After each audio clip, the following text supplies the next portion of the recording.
कुटुंब ऐप। अनेक ग्रुपों से पाइए छुटकारा, आपके संगठन का अपना ऐप कुटुंब ऐप। सबसे पहले ये नक्शा देखिए। हिंद महासागर में पूर्वी अफ्रीका के पास कुछ बिंदियां नजर आ रही हैं। बहुत जूम करने के बाद पता चलता है कि ये 100 से ज्यादा द्वीपों का समूह है। जब मैप को किनारे कर धरातल पर जाएंगे तो वे द्वीप समूह मिलकर एक देश का निर्माण करते हैं। नाम है सेशेल्स। इस देश का नाम आप पनामा पेपर्स या पैराडाइज पेपर्स लीक के वक्त सुन चुके होंगे। ऑफशोर कंपनियां बनाकर पैसे की घपलेबाजी के इस खेल के बारे में हम पहले ही दुनियादारी में आपको बता चुके हैं। आपको उसका लिंक डिस्क्रिप्शन में मिल जाएगा। सेशेल्स जैसे देशों में कंपनी बनाना आसान है। वहां मालिक की पहचान छिपा कर रखी जा सकती है। इस विधि से टैक्स बचाने या कालाधन छिपाने में मदद मिलती है। इस खेल के अधिकतर खिलाड़ी दूसरे देशों के होते हैं। आज की कहानी का सूत्रधार भी पैसा ही है और मजमून घोटाला।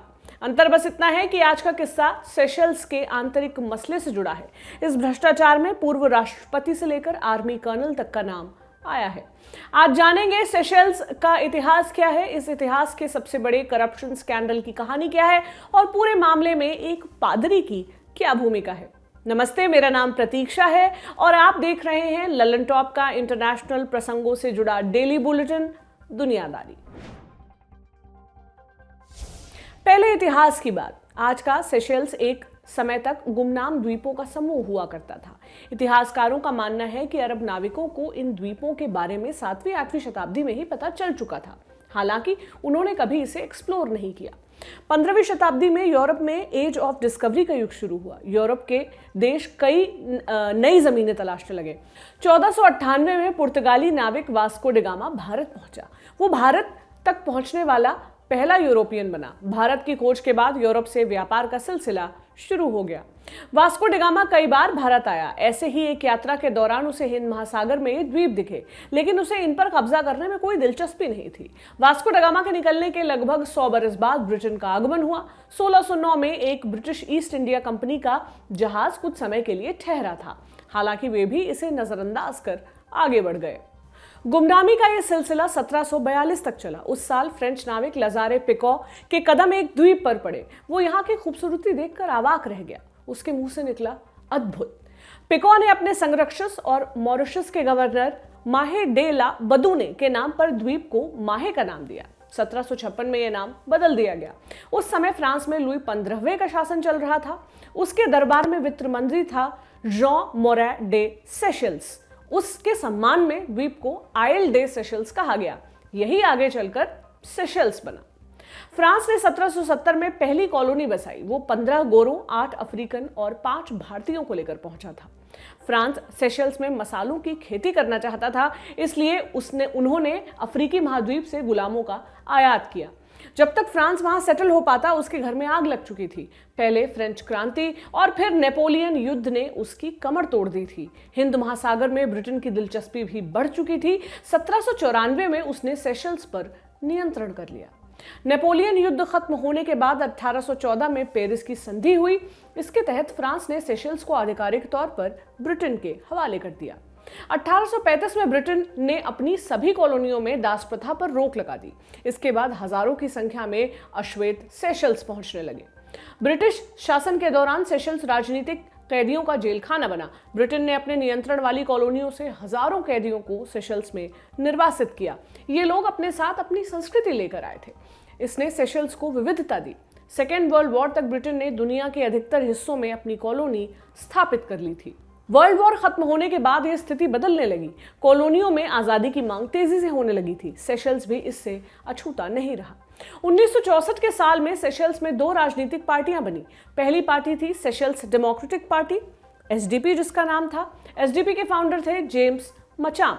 वे पूंजीपतियों के समर्थक थे। उन्हें ब्रिटेन के साथ बने रहना था। दूसरी पार्टी बनी सेशेल्स पीपल्स यूनाइटेड पार्टी, एसपीयूपी।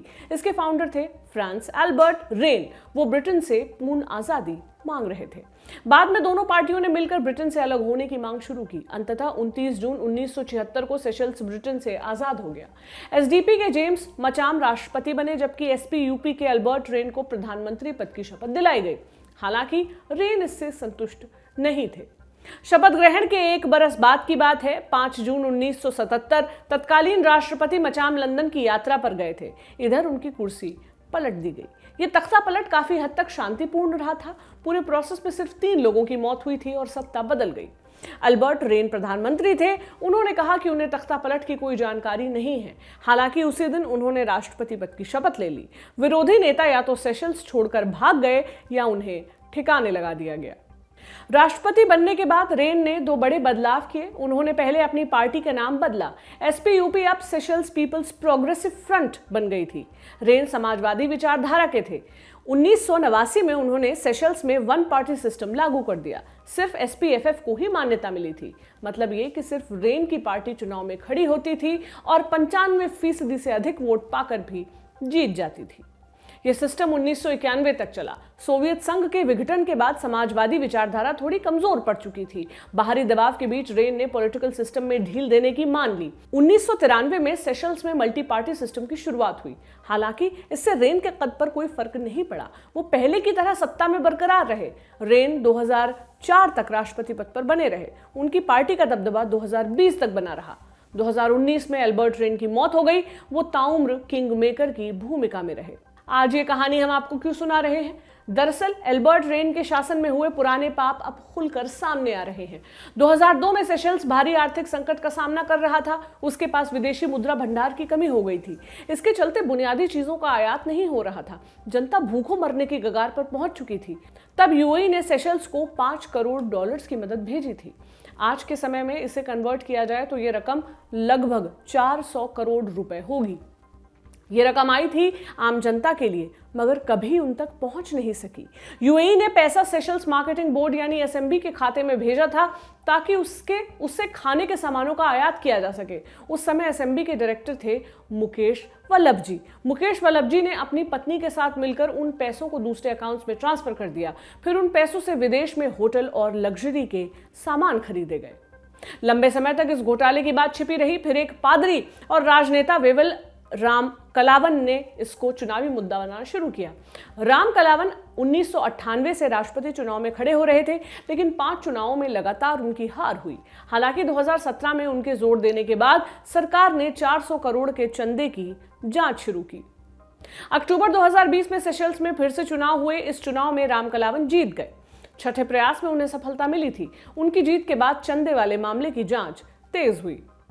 इस केस में अब तक 6 आरोपी बनाए गए हैं। इनमें अल्बर्ट रेन की पत्नी सारा रेन, आर्थिक सलाहकार रहे मुकेश वल्लभ जी और उनकी पत्नी लारा वल्लभ जी, रेन के बेटे और सेना में लेफ्टिनेंट कर्नल रहे लेस्ली बेनोटन, वित्त मंत्रालय में अधिकारी रही लेखा नायर और एक पूर्व कैबिनेट मिनिस्टर मॉरिस का नाम है।